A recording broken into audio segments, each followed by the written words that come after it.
The steady drone of the airplane engines still echoed faintly in my ears as I stood outside my house. The sight of the porch felt almost dreamlike, like stepping into a memory I'd clung to every night while I was overseas. My fingers gripped the strap of my duffel bag tightly, and I couldn't help but imagine Grace's expression when she saw me standing there, unannounced. I could see it so clearly in my mind, her laugh, the way she'd throw her arms around me, and Aiden rushing down the stairs to wrap himself around my legs. It was the kind of homecoming I had envisioned countless times during those long, lonely nights far from home. Sliding the key into the lock, I took a deep breath and pushed the door open. "Grace?" I called as I stepped inside. The air felt stale, like the house hadn't been lived in for weeks. A thin film of dust coated the entryway table, and the faint, unpleasant smell of burnt pizza lingered in the air.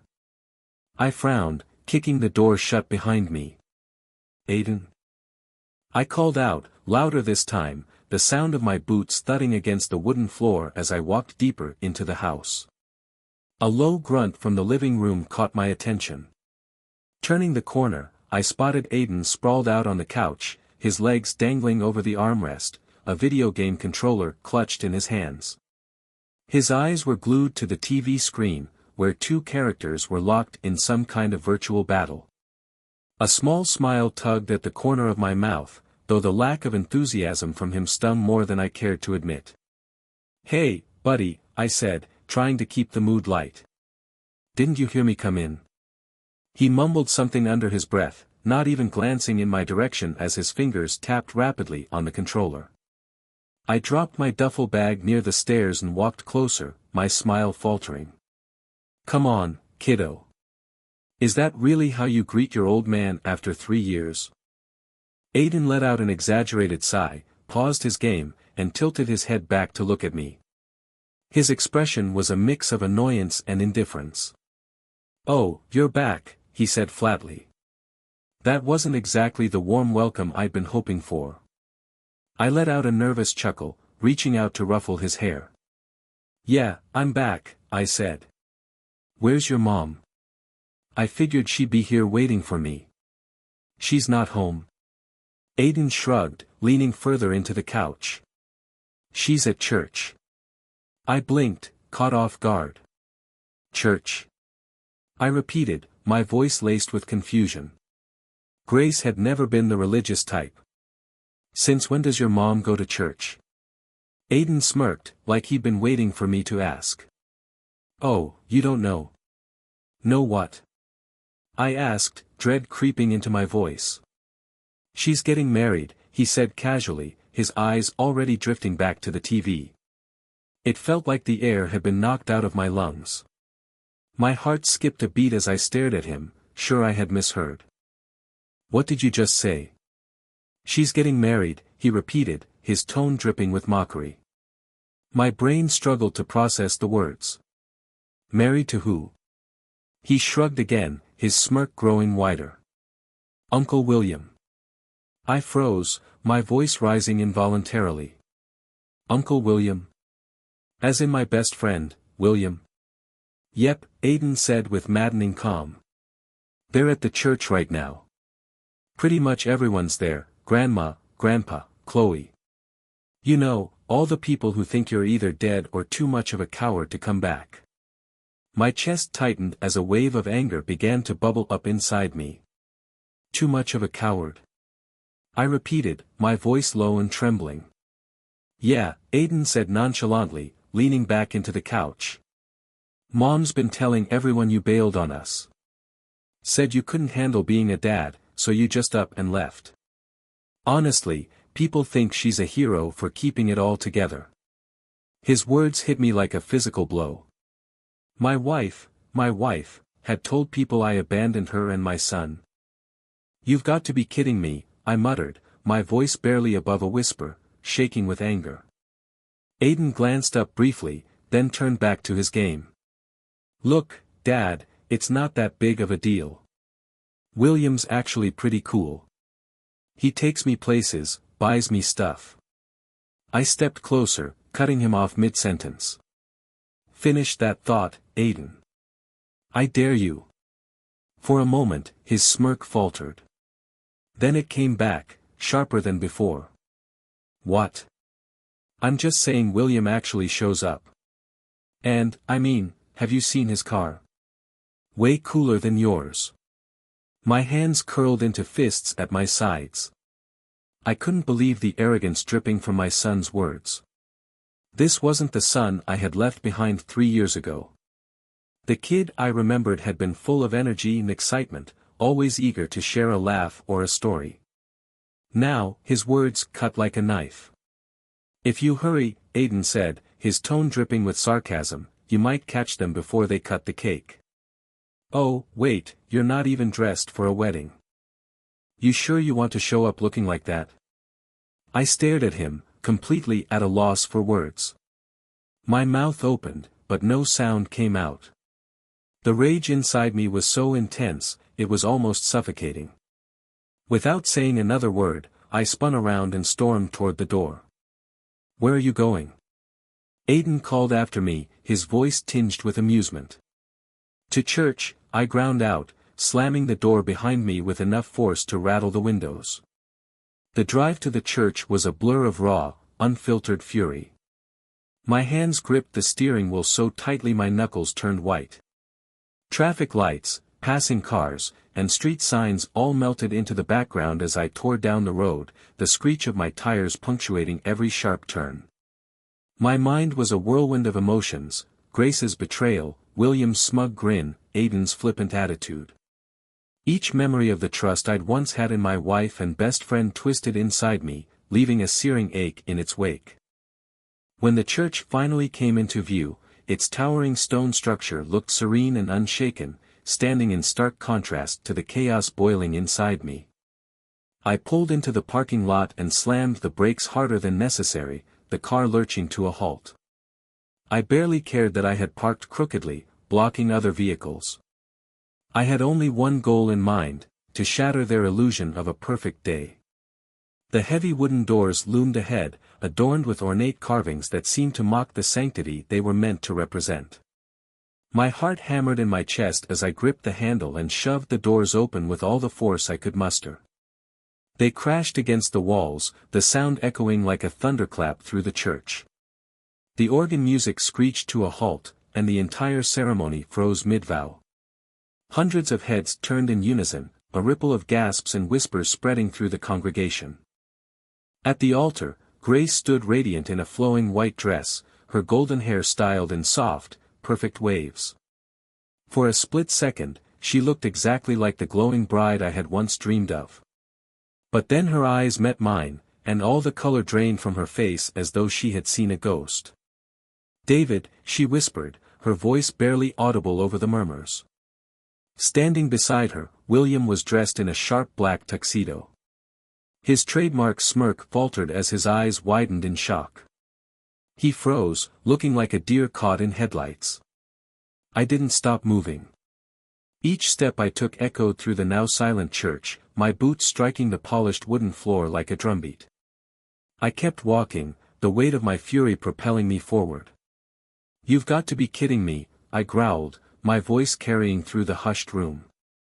The crowd's collective gaze darted between me, Grace, and William, their faces a mix of curiosity and dread.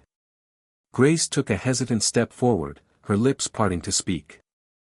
David. Don't, I snapped, holding up a hand to stop her. Not a word. Not yet.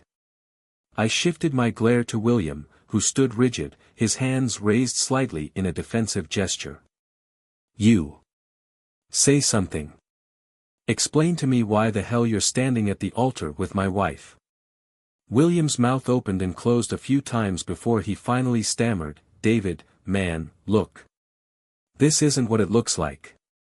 A bitter laugh escaped my lips, sharp and biting. Not what it looks like. You're in a tux, standing at the altar, about to marry my wife. Please, William, enlighten me, what exactly is it supposed to look like? His confidence crumbled under my glare, and he took a small step back. We thought you were, gone. I mean, you didn't. Gone. I interrupted, my voice rising with disbelief and fury. Gone. I was overseas, fighting for my family. Fighting so people like you could sleep soundly at night. And this? I gestured angrily at the altar, the flowers, and the rows of well-dressed guests. This is what you were doing while I was gone. William's face flushed red, but he remained silent, his eyes darting nervously toward Grace. David, please, Grace interjected, her voice trembling as she stepped between us. Let me explain. Explain.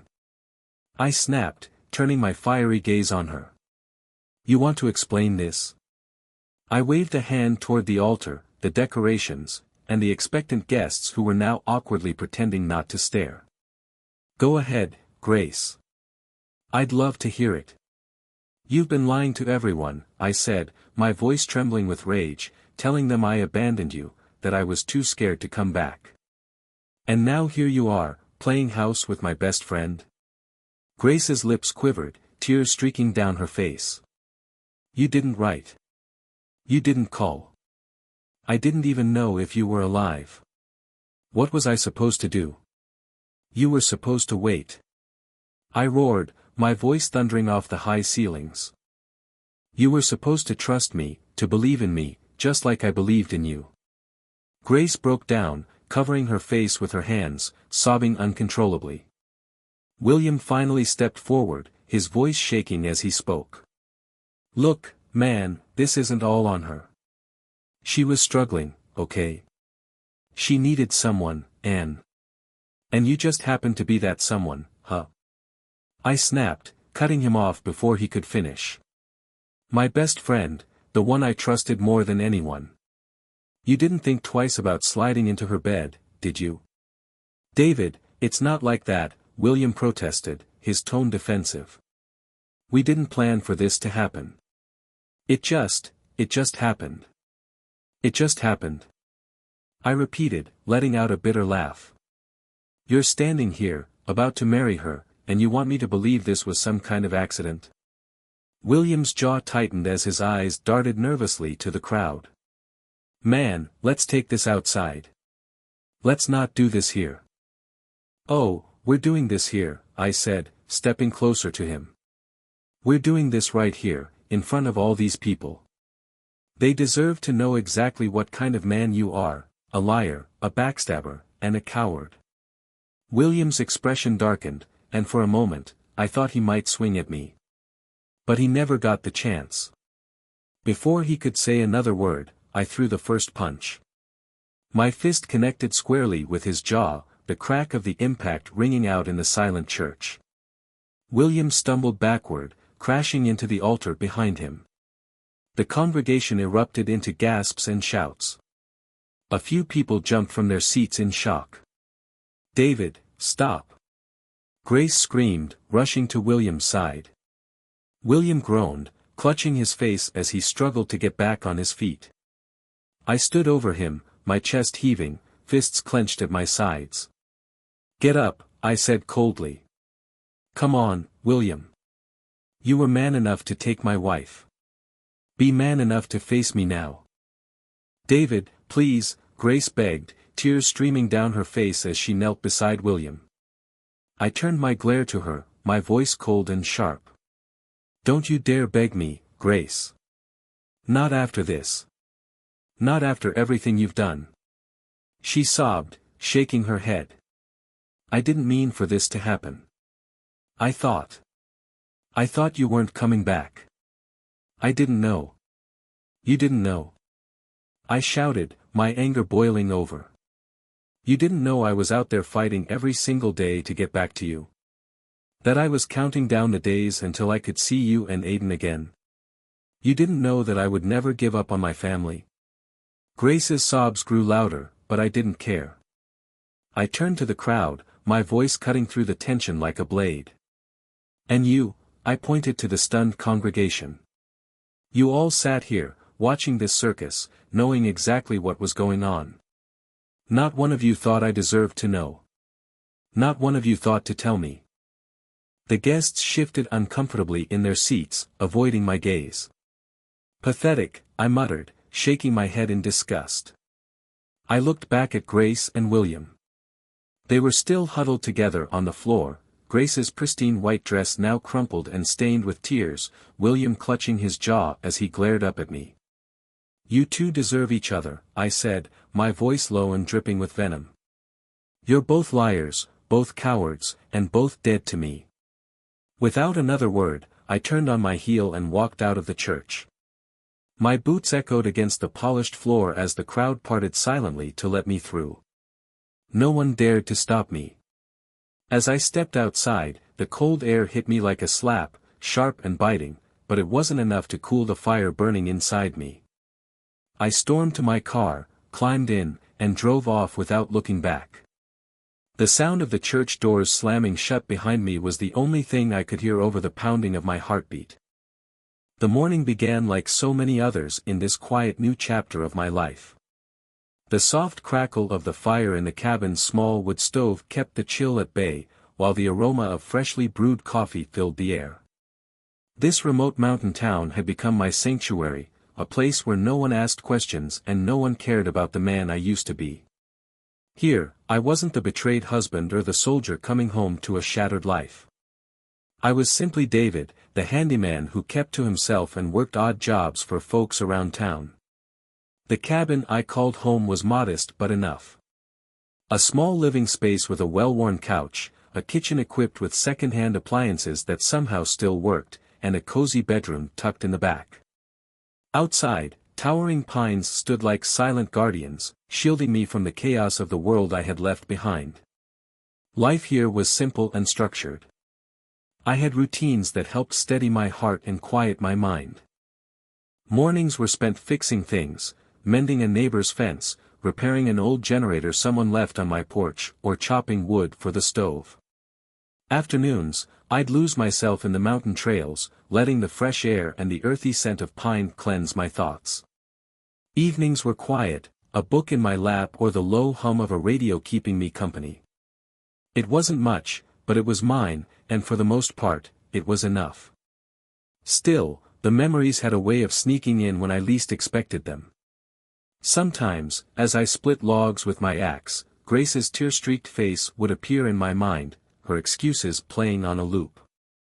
Other times, I'd hear William's pitiful attempts at justification, his words like nails scraping against my resolve. But it was Aiden's smug, indifferent look that haunted me the most, the son I had fought for, sacrificed so much for, staring at me like I was nothing but a stranger.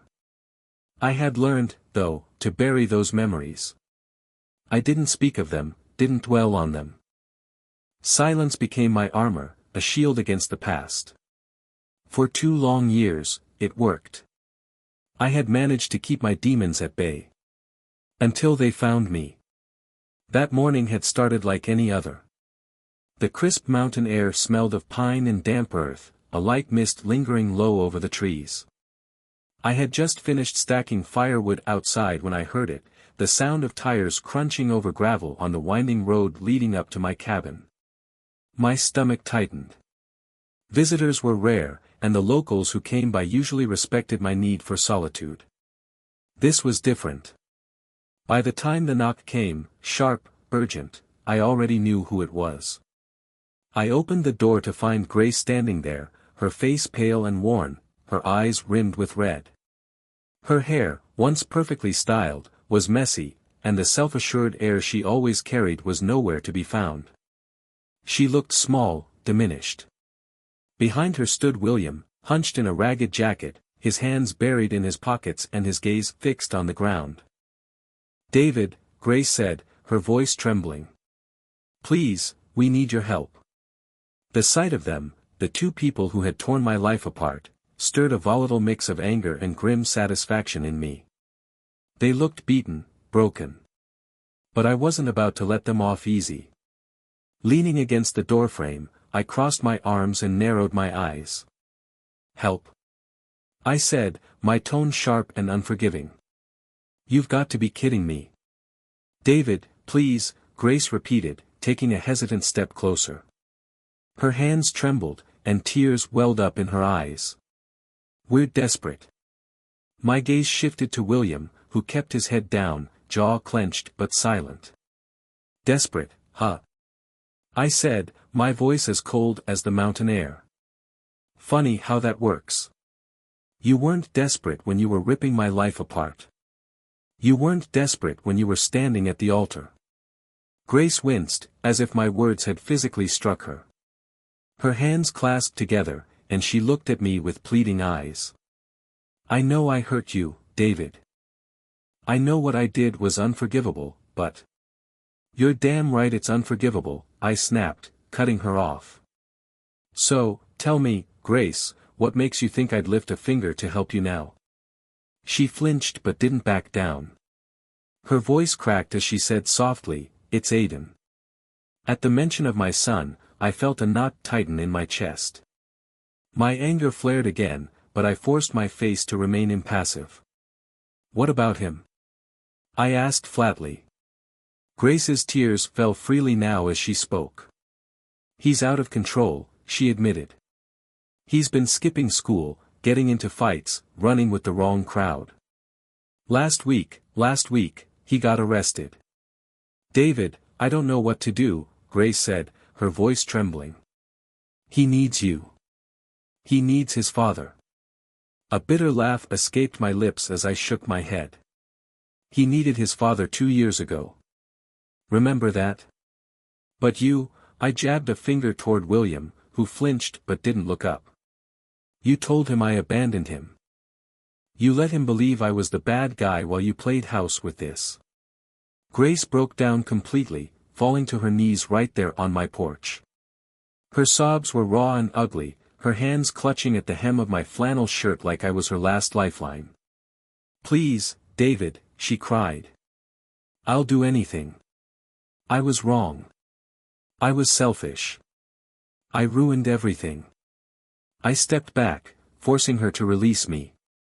Looking down at her, I felt my jaw tighten as I fought the storm of emotions threatening to break free. For just a moment, I thought about the woman I had once loved, the woman I had built a life with. But that woman was gone. The person kneeling in front of me now was a stranger. You're right, I said, my voice cold and cutting. You did ruin everything. And now you get to live with it. William finally spoke, his voice strained and low. David, man, I know I screwed up. I know I don't deserve your forgiveness. But Aiden, he's just a kid. Don't punish him because of the mistakes Grace and I made. I turned my glare on him, and he instinctively stepped back, raising his hands as if to shield himself. You, I said, my tone dripping with venom, don't get to stand there and lecture me about forgiveness or punishment. Do you have any idea what it was like to come home and find out my best friend had been screwing my wife? Do you know what it's like to see your own son look at you like you're nothing? So don't you dare try to guilt me. William opened his mouth as if to respond, but I didn't let him. You're lucky I don't knock you flat on your ass again, I growled. He clamped his mouth shut, his face pale, and looked away. Grace, still on her knees, reached for me again. David, please, she begged, tears streaming down her face. I know you hate me. I hate myself for what I did to you. But Aiden is innocent in all of this. He's angry, he's lost, and he needs his father. I can't do this without you. I stared down at her, my heart a battlefield of conflicting emotions. I thought about Aiden, the little boy I had coached in Little League, the one who used to run into my arms when I came home from work. That boy was gone, replaced by a teenager who looked at me with disdain, who had sided with the very people who betrayed me. He made his choice, I said finally, my voice hard and unyielding. Just like you did. Now you both get to live with it. Grace broke into fresh sobs, her cries ripping through the stillness of the mountain air. For a fleeting moment, guilt flickered through me. But then I remembered walking into that church, seeing her and William at the altar, hearing Aiden's smug dismissal of me. The guilt evaporated, replaced by the cold certainty of my anger. You think you can just show up here, cry a few tears, and I'll forget everything you did? I said, my voice rising. You think a few sobs can undo the lies, the betrayal, the years you stole from me? I'm not asking you to forgive me, Grace said, her voice breaking. I'm asking you to help your son. I don't have a son, I said coldly. The words hung heavy in the air, like the final blow in a losing battle. Grace's sobs turned into wails, and even William looked stunned, his mouth opening as if to protest. But he caught my glare and quickly closed it. I stepped back into the cabin and grabbed the door. Get off my property, I said firmly. And don't come back. David, Grace started, but I slammed the door shut, cutting her off mid-sentence. For a few moments I stood there, my hands gripping the doorknob so tightly it hurt. My chest heaved as I tried to steady my breathing. Outside, I could still hear Grace's heart-wrenching sobs and William's muffled attempts to console her. Eventually, I heard the sound of their car engine starting, followed by the crunch of gravel as they drove away. I stayed by the door until the sound faded into the distance. Walking over to the window, I watched their black sedan disappear down the winding road. A mix of anger and relief washed over me, but neither feeling brought me peace. They had come here expecting me to rescue them, to clean up the wreckage they'd made of their lives. But I wasn't their savior. I wasn't even their victim anymore. For the first time in years, I felt like I had the upper hand, and it was a feeling I hadn't realized I'd been missing. Slamming that door on Grace and William was like closing the final chapter of a book I should have finished long ago. As I leaned against the wooden frame, staring into the stillness of my cabin, something unfamiliar settled over me, peace. Not anger, not grief, just a quiet sense of relief. The worst of it was over. In the weeks that followed, I slipped back into the life I had carved out for myself in the mountains. My days were simple but fulfilling. I worked carpentry jobs for locals, repairing fences, building furniture, patching up barns. Payment came in cash, gratitude, or sometimes fresh-baked pies.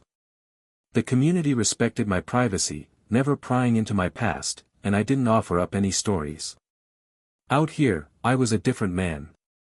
The weight of betrayal and heartbreak didn't define me anymore. But life in the mountains wasn't destined to stay quiet forever. One crisp evening, as I packed up my tools after finishing a repair job on a neighbor's barn, I noticed her. Avery.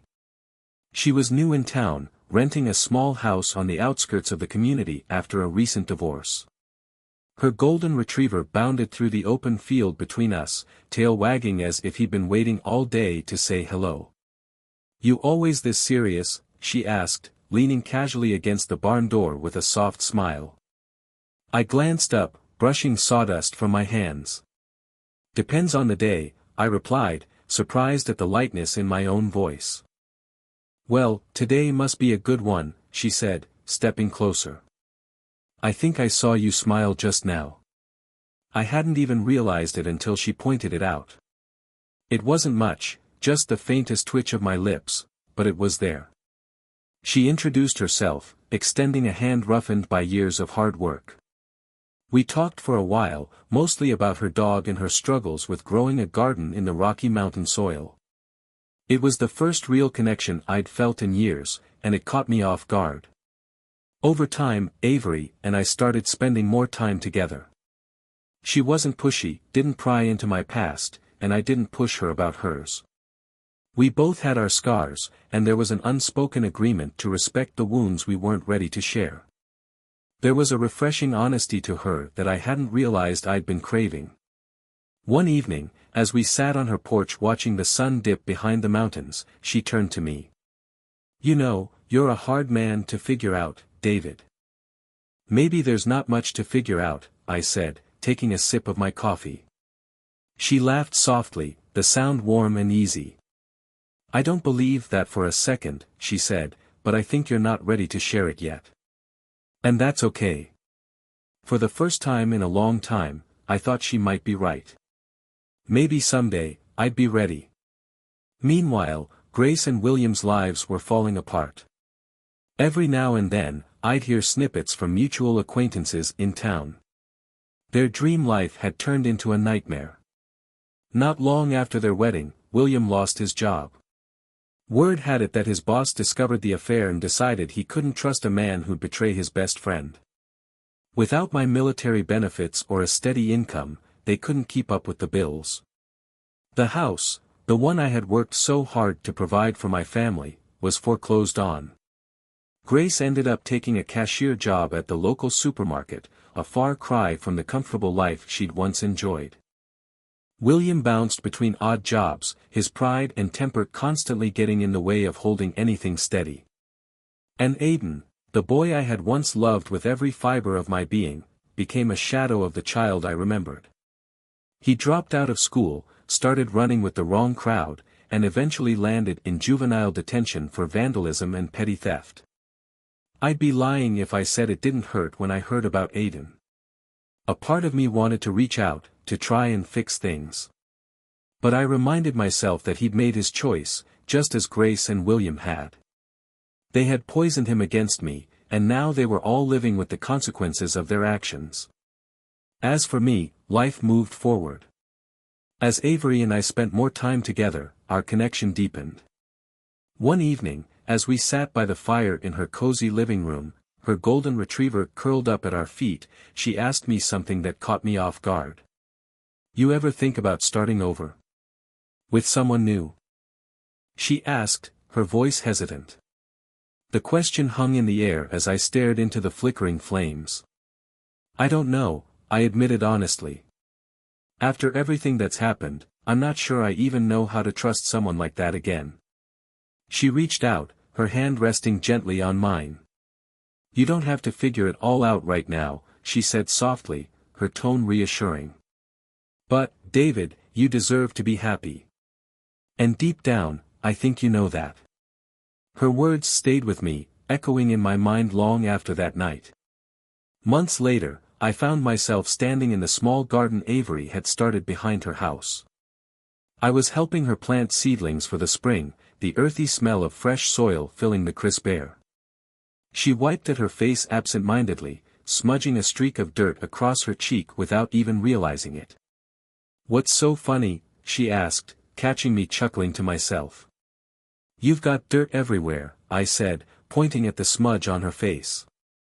She laughed, grabbing a handful of soil and holding it up like a threat.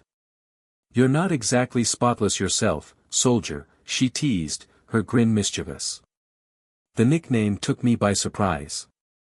It had been years since anyone had called me that. "You okay?" she asked, her laughter fading as she caught my expression.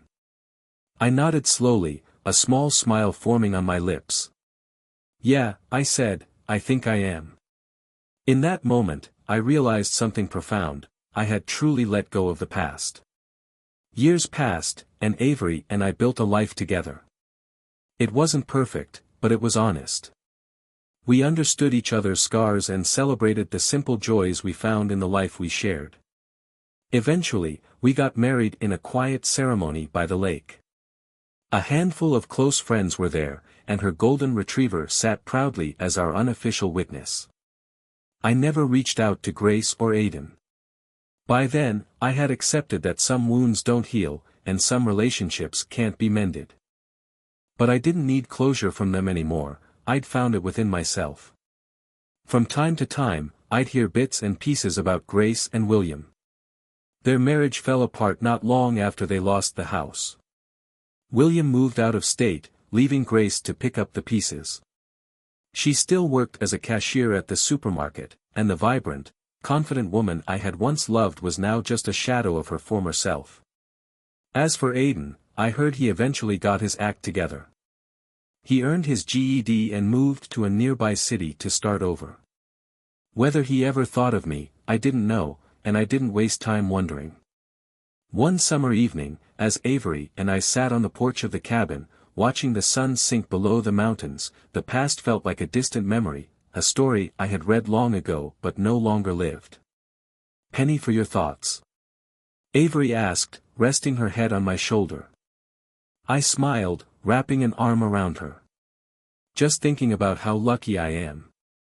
And for the first time in years, I truly meant it.